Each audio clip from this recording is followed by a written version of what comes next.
"Sir, I really think you'd have more luck at a pawn shop down the street." The young man said it with a smirk that didn't quite hide itself, his eyes already drifting back to his laptop. Walter Hendrick stood on the other side of the folding table, a bundle wrapped in grey wool resting in his arms like a sleeping child.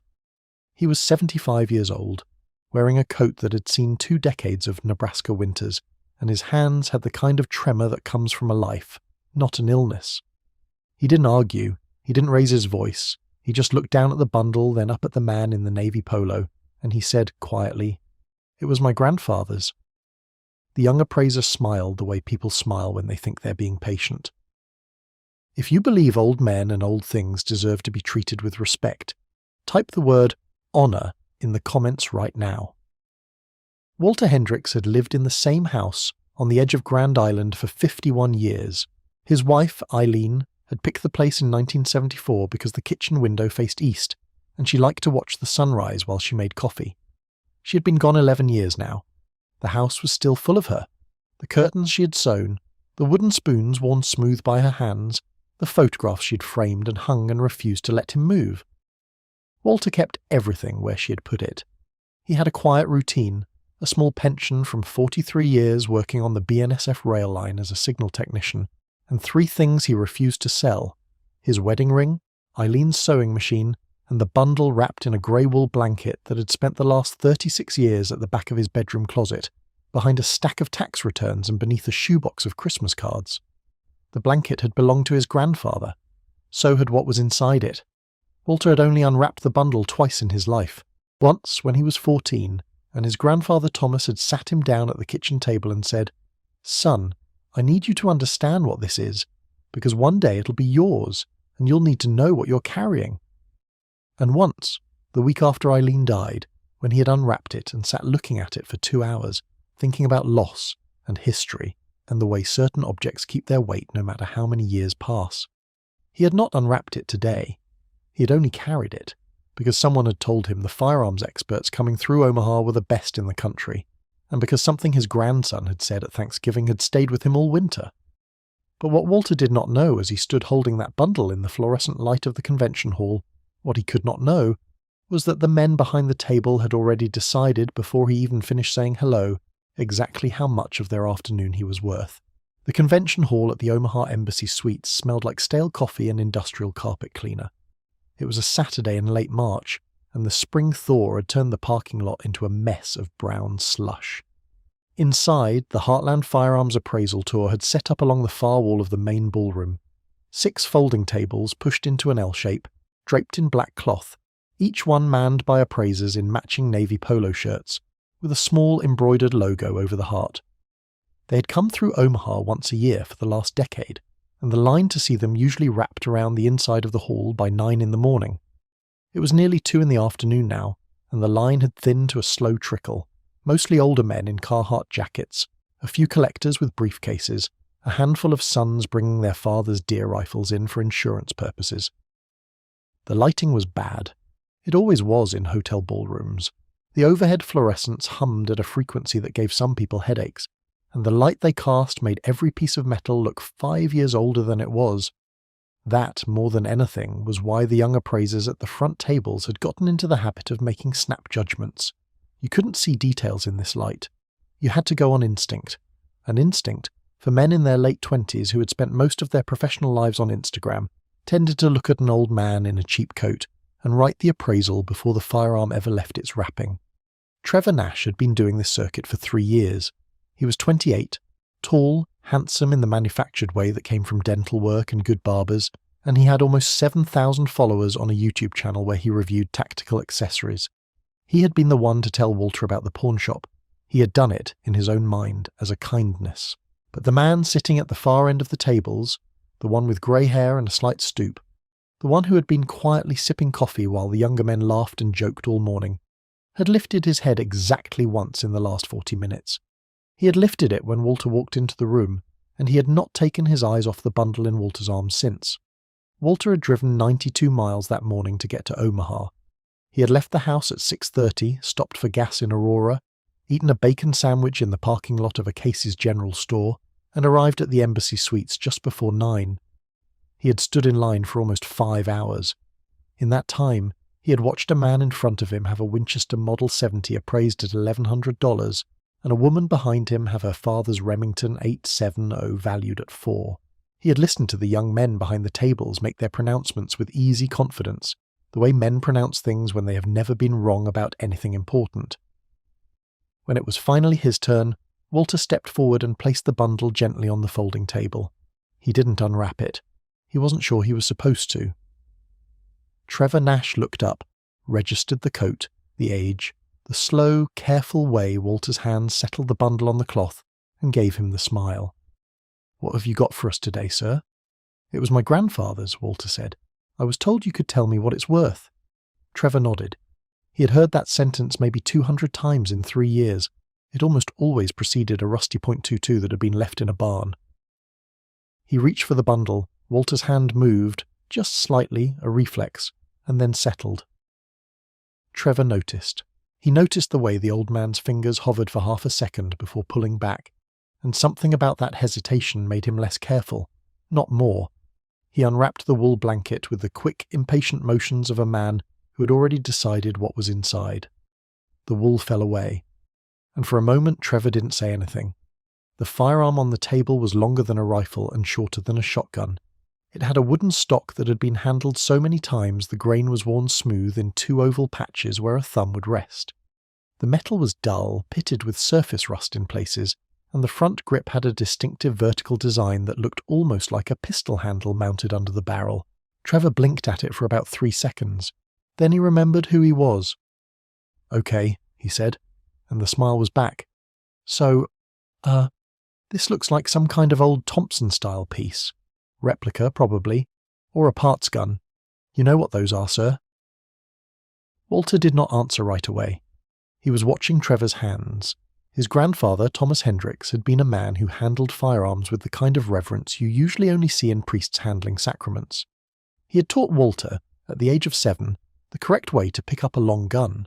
Receiver first, muzzle down and away, never the barrel alone, never the stock alone, and never, ever, with a hand anywhere near the trigger guard.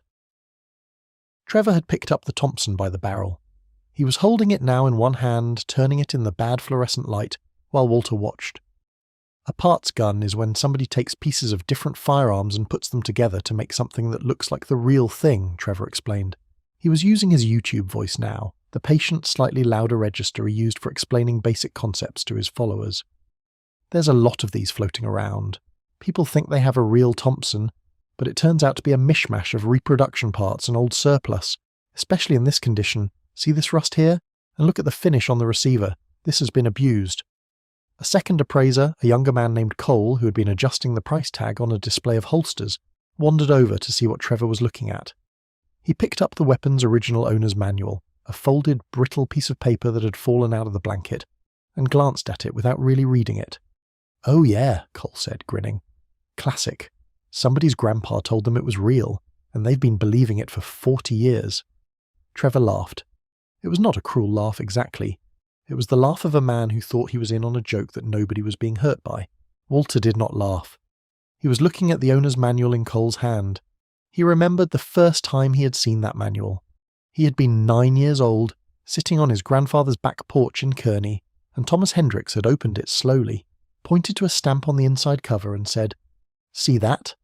That's what makes this one real. The men who came for us in 28 wanted this specific stamp." Walter had not understood what his grandfather meant until he was much older. He understood it now. He looked at Trevor and at Colt and at the way they were handling a thing that 3 generations of his family had kept alive through 2 moves, 1 house fire, 1 divorce, and 36 years in a bedroom closet. And he said quietly, "Is there someone else here who could look at it?" Trevor's smile didn't quite vanish, but it thinned.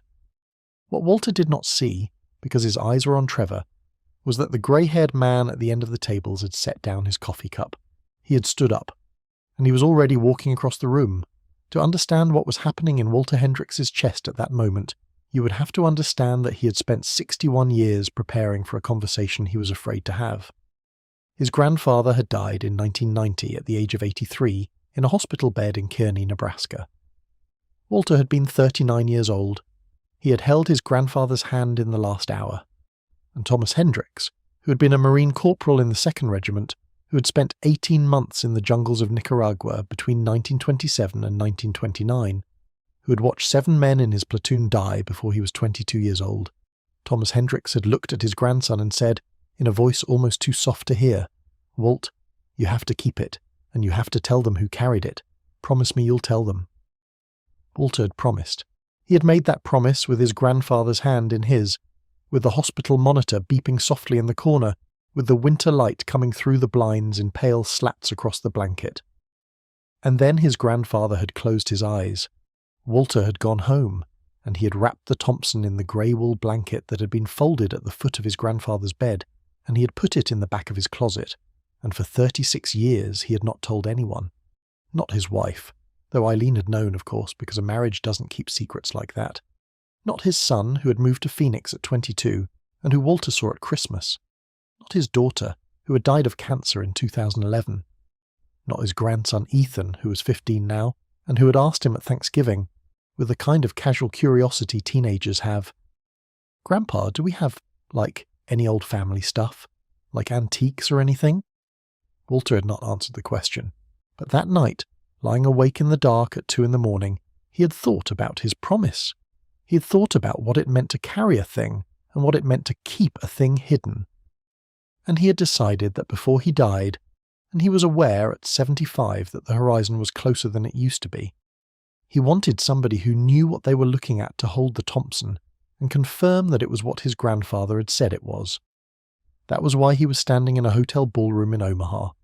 Not for the money, for the confirmation.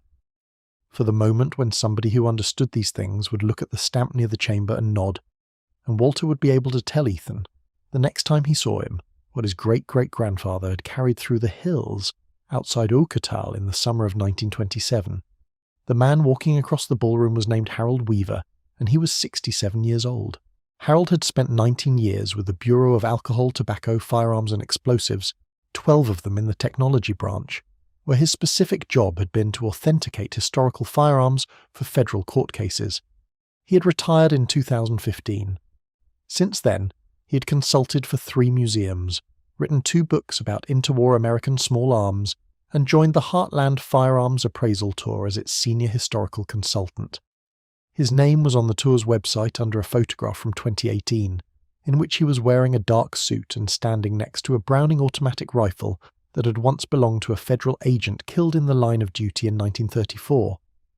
Harold had, in the course of his career, personally held and authenticated 41 original Thompson submachine guns, not reproductions, not parts guns, not the 1928 A1 overstamps that had flooded the market during World War II. 41 original Colt-produced M1921s, the first commercially manufactured submachine guns in American history, built by Colt's Patent Firearms Manufacturing Company, under contract from the Auto Ordnance Corporation between March 1921 and April 1922. 15,000 had been produced. Fewer than 4,000 were believed to still exist in any form. Of those, maybe 600 were in civilian hands, and most of those had been heavily restored, rebarreled, converted or reassembled from parts. Harold could identify an unrestored original M1921 from across a room. He had been doing it for 20 years. He had refined that specific skill the way a sommelier refines a palate, a thing sharpened so finely over so long that it operated almost without conscious thought. When he had looked up from his coffee 40 minutes earlier and seen Walter Hendricks walking into the ballroom, Harold had felt something he had not felt in a very long time. He had felt the specific quiet electricity of recognition. The bundle in the old man's arms was wrapped in a way that was wrong for a modern firearm. Too loose, too soft, without any of the plastic or hard case handling that collectors used. It was wrapped the way a working gun had been wrapped in the 20s and 30s, when men carried their rifles in blankets because blankets were what they had. Harold had watched Walter stand in line for 5 hours. He had watched Trevor Nash take the bundle, and now, as he crossed the ballroom in long unhurried strides, he was watching Cole flip through a brittle original owner's manual with the kind of careless grip that made Harold's jaw tighten. What Cole and Trevor had not yet realized, because they had not bothered to look carefully, was that the paper in Cole's hand was not a reproduction. It was an original 1921 Auto Ordnance Corporation manual. and it had been signed on the inside cover. "Step away from the table, please." Harold Weaver did not raise his voice. He rarely raised his voice. But there was something in the tone, a flatness, a specific kind of quiet authority, that made Cole stop flipping through the manual immediately. Trevor turned, saw Harold, and straightened slightly. "Oh, hey, Harold. We were just... This gentleman brought in a Thompson replica. We were just explaining..." "Trevor." Harold's eyes had not left the firearm on the table. "Please put the weapon down with both hands. Receiver and stock. Do not touch the barrel." Trevor's mouth opened, then it closed. He put the Thompson down, slowly, the way Harold had instructed. Harold turned to Cole. "The manual, carefully, face up, do not close it." Cole's grin was gone. He laid the paper on the table. Harold did not pick up the Thompson right away. He did something else first, something that would, later, be the part of the story that Trevor would remember most clearly, lying awake at 3 a.m. 6 months later, trying to figure out how his life had changed so completely in the span of a single afternoon. Harold turned to Walter Hendricks. He looked at the old man for a long moment, and then, very quietly, he said, "Sir, may I please have permission to examine this?" Walter, who had been bracing himself for another round of patient explanation, another smile, another suggestion of a pawnshop, felt something shift in his chest that he had not expected. "Yes," he said. His voice came out a little rougher than he intended. "Yes, you may." Harold nodded. He took a pair of white cotton gloves from his back pocket, the kind museum curators wear, and pulled them on, one finger at a time. Trevor, watching this, felt something cold begin to crawl up the back of his neck. He had been on the tour for 3 years. He had never seen Harold put on the gloves at Saturday appraisal. Harold picked up the Thompson the way Walter's grandfather had taught Walter to pick one up. Receiver first, muzzle down and away, both hands. He held it up to the fluorescent light and turned it slowly, examining the wooden foregrip, the blued steel of the receiver, the cuts compensator at the muzzle, the 20-round stick magazine, which Harold noted, without saying anything yet, was an original 1921 XX magazine and not a reproduction. He turned the weapon and looked at the left side of the receiver. He did not say anything for a long time. Then, very carefully, he said, "Walter. It is Walter, yes?" Walter nodded. "Yes, sir." "Walter," Harold said, "may I ask where this came from?" Walter did not answer right away. The ballroom had gone quieter than it should have. The other appraisers at the line of tables had stopped what they were doing. A woman who had been about to have a shotgun valued was standing with her hand still on the grip, watching. The fluorescent lights hummed. Trevor Nash was aware that his ears were hot. He did not yet understand what was happening, but he understood that something was happening, and that whatever it was, he was on the wrong side of it. Walter looked at Harold. "It belonged to my grandfather," he said, "Thomas Hendricks. He carried it in Nicaragua between 1927 and 1929, 2nd Marine Regiment, attached in a liaison capacity to the Guardia Nacional. He was a corporal when they deployed. He was a sergeant when he came home." Harold's eyes closed briefly. It was the look of a man who had just received confirmation of something he had already, privately, decided was true. "Sir," he said, "I am going to read a serial number, and I am going to ask you if it matches a number you know."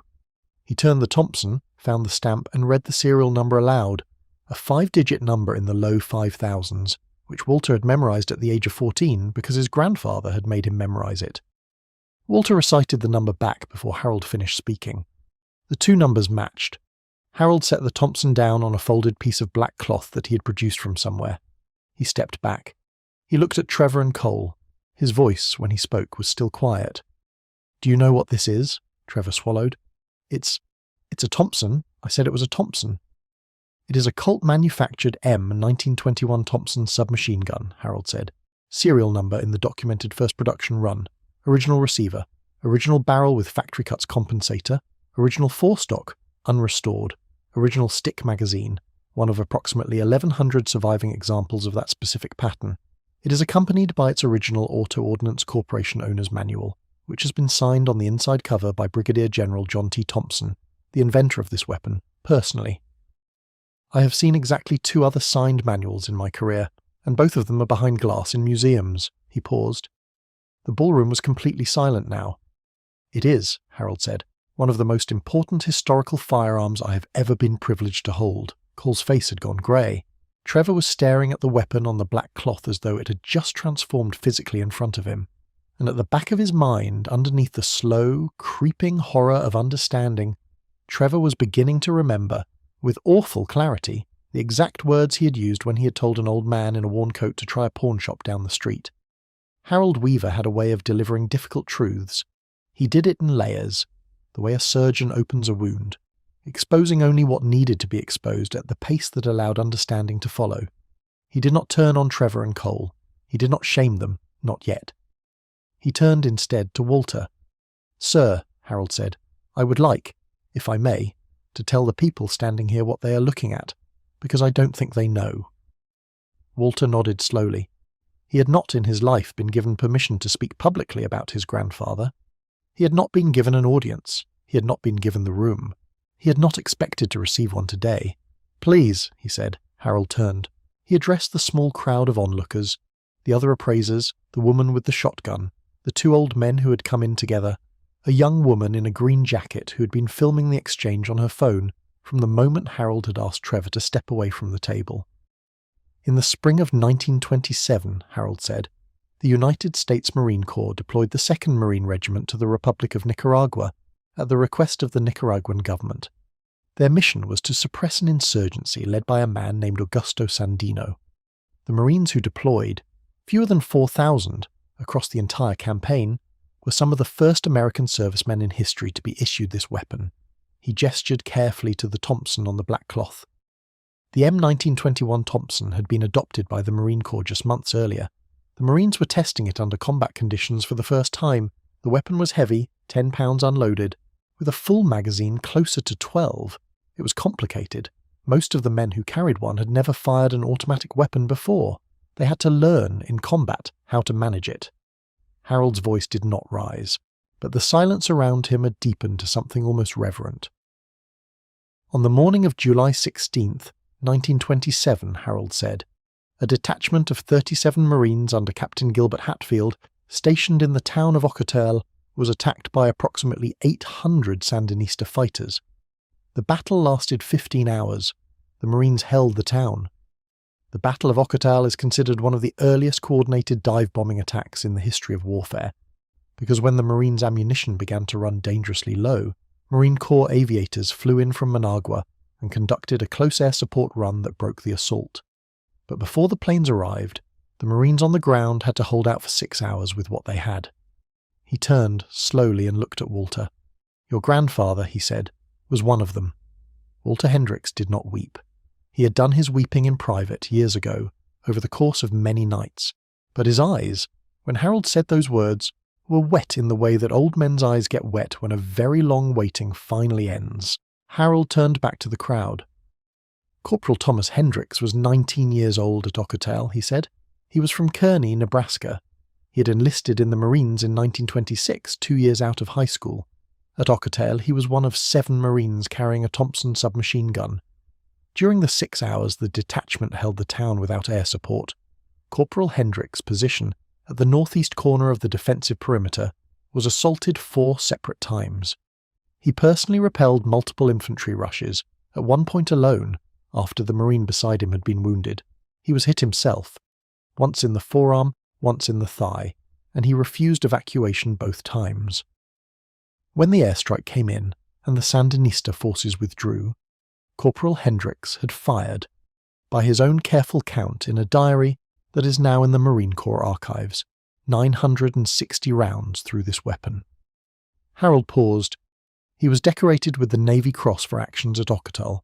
It is, after the Medal of Honor, the highest decoration the Navy Department awards for valor in combat. His citation is a matter of public record. I can tell you where the original is hanging at this moment. I have read it more than once. Harold looked at Trevor and Cole. Cole had sat down in a folding chair. He was looking at his own hands. "The weapon Corporal Hendricks carried at Ocotel," Harold said, "is this one. When the 2nd Marine Regiment rotated home in 1929, Corporal Hendricks, by then Sergeant Hendricks, was granted, through a combination of institutional gratitude and a regulatory framework that no longer exists today, the right to retain the weapon he had carried in combat. The weapon was subsequently registered under the National Firearms Act when that act passed in 1934. The registration paperwork, which I suspect is tucked inside the owner's manual, has been properly maintained and transferred through every generation of this family for 97 consecutive years. He turned once more to Walter. "Sir," Harold said, "I believe I know what is written on the inside cover of that manual, but I would like your permission to read it aloud." Walter nodded. Harold picked up the brittle paper with his gloved hands, opened it gently and read, "Corporal Thomas W. Hendricks, USMC, for service above and beyond with my deepest personal respect. John T. Thompson, Brigadier General, United States Army, inventor of this weapon. December 14th, 1929. The silence in the ballroom was total, and then Harold said, very quietly, "This weapon, Walter, and everything attached to it, is worth more than the building we are currently standing in, but that is not what makes it important." Trevor Nash was not a cruel man. This was the thing he would have to sit with for the rest of his life. He was not a man who had set out to hurt anyone. He had come to this job out of a genuine interest in firearms, a love of history, and a certain vanity about his own expertise that had grown, uncorrected, for 3 years in a row. He had looked at an old man in a worn coat that morning, and he had made a decision about him based on nothing at all. He had made that decision in less than a second. He had acted on it with the easy confidence of someone who had never been made to feel the weight of his own small assumptions. And now, standing in a hotel ballroom in Omaha, with a woman in a green jacket still filming, with a Marine veteran's grandson watching him from across a folding table, Trevor understood something about himself that he had not previously understood. He understood that the worst thing he had done that day was not the words he had used. It was the smile, the patient professional smile, the smile that said, "I am being kind to you because you are less than I am." He did not know how to apologize for that smile, but he tried. He walked around the table. He did not extend his hand. He was not sure he had the right. He stood in front of Walter Hendricks and he said, and his voice broke on the first word, "Sir, I am so sorry. I did not." He could not finish the sentence. Walter looked at him. For a long moment, Walter did not say anything. And then, in the voice of a man who had spent 75 years understanding that mercy is a choice you make every single day, Walter said, "Son, come here." Trevor stepped forward. Walter reached out, slowly, with the tremor of a hand that had coupled freight cars for 4 decades, and he placed that hand on Trevor's shoulder. "My grandfather," Walter said, "would have done exactly what you did if he hadn't been taught better. He was taught better by a gunnery sergeant named Owen Briggs, who told him one time that the worst man in the Marine Corps is the man who thinks he knows something he doesn't." Walter's hand squeezed once. "Now you've been taught. Do better." Cole across the room had put his face in his hands. The woman in the green jacket watching through her phone was crying silently. Harold Weaver had taken off his cotton gloves and set them on the black cloth. He was not smiling exactly, but there was something in his face that had not been there an hour earlier.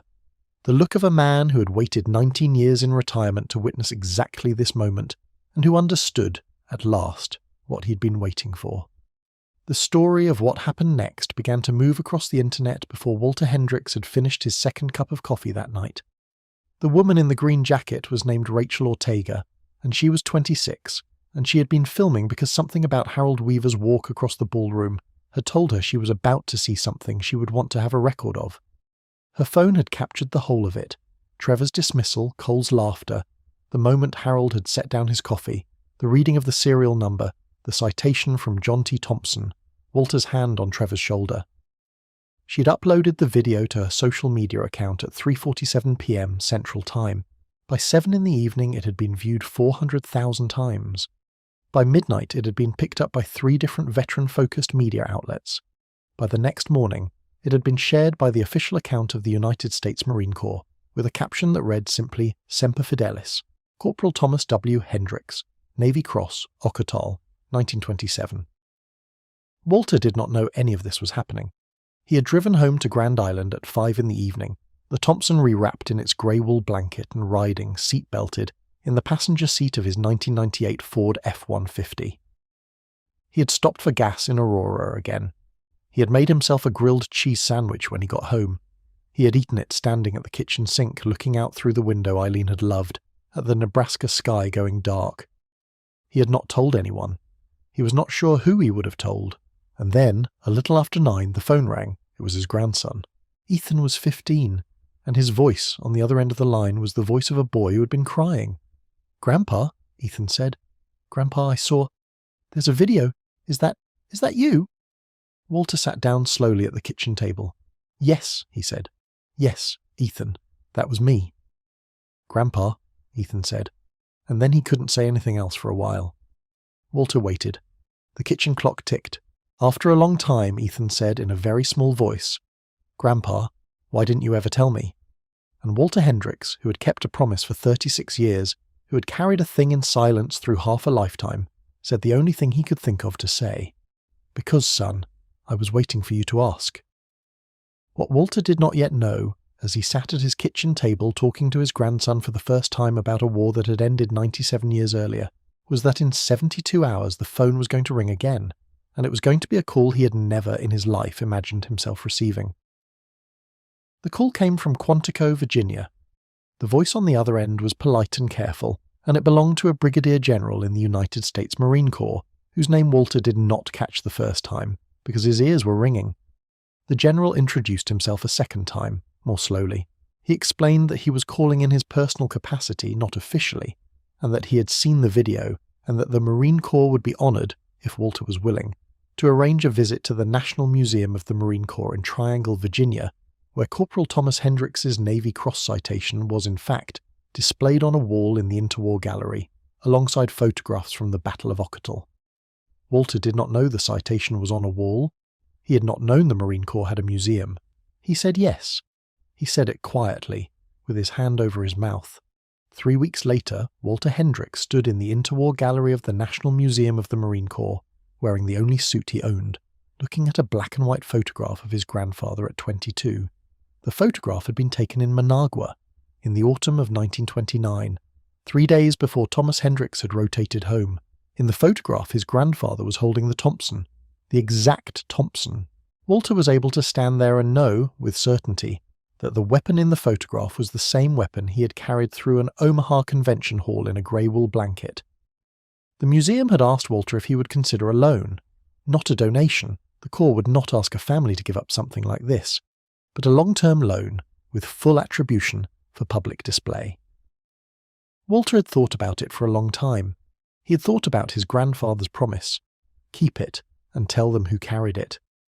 He had decided that the promise and the loan were not in conflict. He had said yes. The Thompson was now behind glass in the interwar gallery, with a placard that read, Colt M 1921, Thompson submachine gun. Carried by Corporal Thomas W. Hendricks, USMC, at the Battle of Ocotel, July 16, 1927. On loan from the Hendricks family with gratitude.